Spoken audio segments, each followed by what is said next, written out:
السلام علیکم، welcome to my channel Urdu centres voice. تمام ویڈیو اپڈیٹس کے لیے اردو سینٹرز وائس کو سبسکرائب کر کے بیل نوٹیفیکیشن کو آن کر دیں۔ تو چلیے سنتے ہیں آج کسی کی زندگی پر بیتی ہوئی ایک ناقابل یقین کہانی۔ اصفہان قریشی کا پورا جسم لرز رہا تھا، ماتھے پر سے پسینہ کچھ زیادہ ہی بہہ رہا تھا۔ وہ کمبل سے باہر نکل کر کھڑکی کی جانب ٹھنڈی ہوا لینے کے لیے اٹھا، مگر جیسے کسی مضبوط زنجیر میں اس کو جکڑ لیا گیا ہو۔ حبس اور گرمی بڑھتی چلی جا رہی تھی، اس کا سانس بحال رکھنا کافی مشکل ہو گیا تھا، پھر پورا جسم پسینے سے بھیگنے لگا۔ اس نے تمام تر ہمت جمع کی، اگر وہ اٹھنے میں ناکام ہو جاتا تو یقینی موت واقعہ تھی۔ وہ کلمہ پڑھتا ہوا اٹھ کھڑا ہوا، اچانک کھڑکی سے ٹھنڈی ہوا کا جھونکا آیا جس نے گرمی کا تسلسل توڑ دیا۔ حالانکہ باہر سردی تھی، وہ حیران تھا کہ کمرے میں اس قدر گرمی اور حبس کس طرح ہو گئی۔ کھڑکی سے آتی ٹھنڈی ہوا نے کمرے کا موسم ٹھیک کیا تو اصفہان نے سکون کا سانس لیا۔ اب ہر چیز نارمل ہونے لگی تھی، ایسے کہ جیسے کچھ ہوا ہی نہ تھا۔ اصفہان کا خوف ابھی باقی تھا۔ پچھلے 2 ہفتے سے ہر رات کچھ عجیب طرز کا واقعہ رونما ہو جاتا تھا، لیکن صرف تھوڑی دیر کے لیے۔ اس کے بعد حالات بالکل نارمل ہو جاتے تھے، اور ایسے سارے واقعات صرف آدھی رات کے بعد ہی رونما ہوتے تھے۔ پچھلی رات اس کے کمرے میں شدید قسم کا زلزلہ آیا تھا۔ ہر چیز بکھر چکی تھی، پنکھا ہلنے لگا تھا، وال کلاک زمین پر آ گری، شوکیس پر رکھے پرفیوم نیچے آن گرے، سائیڈ میں دیوار سے لگی الماری دھڑام سے فرش نشیں ہو گئی۔ اس شدید ترین زلزلے میں وہ خوف زدہ اور بدحواس ہو کر کمرے سے باہر آ گرا تھا۔ وہ نیند میں اول پھول بک رہا تھا، اس کی دماغی کیفیت پر کافی برا اثر پڑا تھا، مگر پھر زلزلہ جیسے تھم گیا۔ لیکن اس نے ساری رات باہر لان میں گزار دی۔ اگلی صبح اسے حیرت کا شدید جھٹکا لگا۔ کمرے میں موجود ہر چیز اپنی اپنی جگہ پر قائم تھی، مگر اس نے آنکھوں سے ہر چیز کو خود نیچے گرتے دیکھا تھا۔ وہ نیند سے بیدار ہوا تو ٹھنڈی گھاس نے اس کا استقبال کیا۔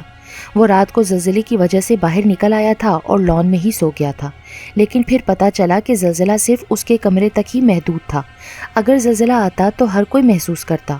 محلے میں کسی فرد واحد نے اس زلزلے کی بات تک نہ کی۔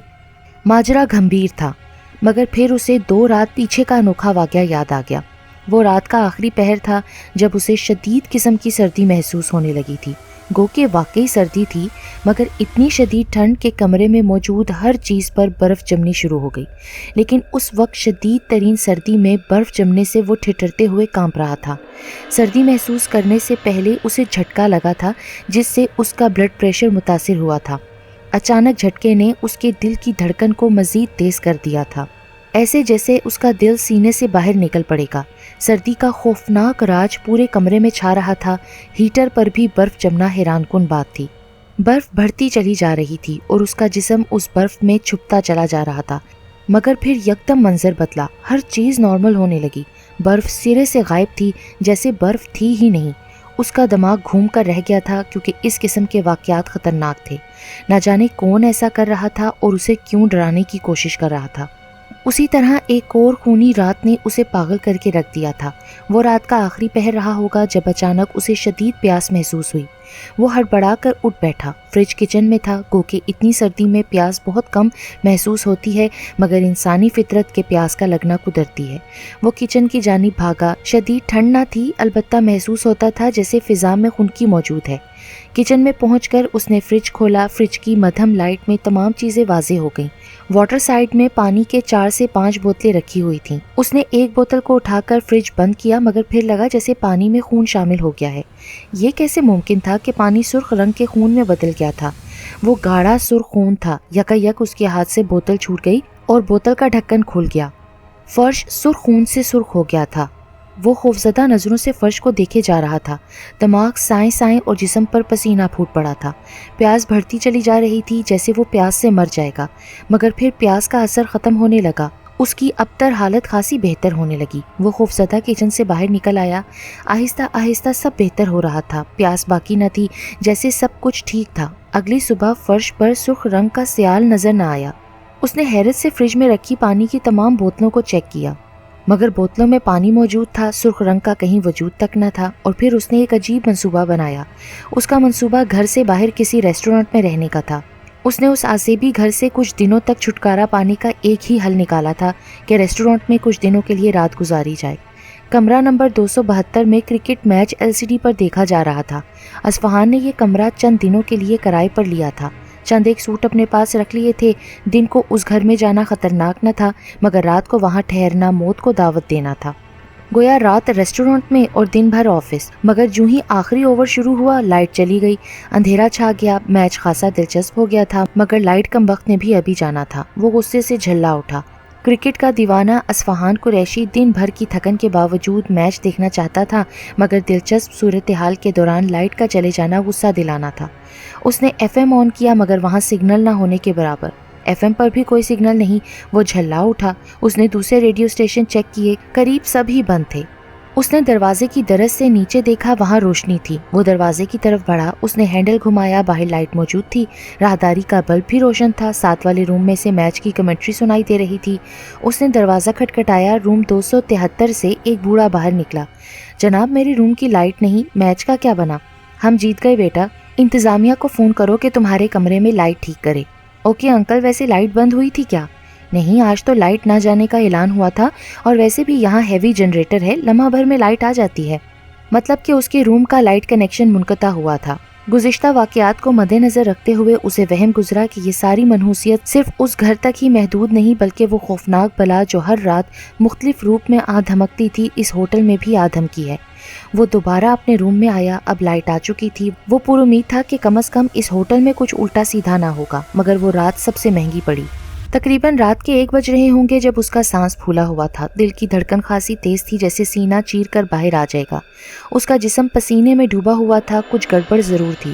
سامنے ٹیڈی بیئر رکھا ہوا تھا۔ ٹیڈی بیئر کی آنکھیں سرخ ہو کر چمک رہی تھیں۔ ڈرو مت، مگر تم جہاں بھی جاؤ گے میں تمہارے ساتھ ہوں۔ اسے آواز سنائی دی۔ اس ٹیڈی بیئر کا منہ کھلا تھا۔ آواز ٹیڈی بیئر سے آئی تھی۔ اسے وہم تھا یا واقعی کچھ ایسا ہوا تھا، اور پھر ڈور بیل بجتی سنائی دی۔ اس کا دل دھڑک گیا۔ ہوٹل کا عملہ ہی اندر آ سکتا تھا، مگر کیا وجہ تھی جو اتنی رات کو ادھر کو آ ٹپکا؟ ڈور بیل کچھ دیر بعد دوبارہ سنائی دی۔ وہ ڈرتا ہوا دروازے کی ہول کی طرف بڑھا۔ باہر کوئی موجود نہ تھا۔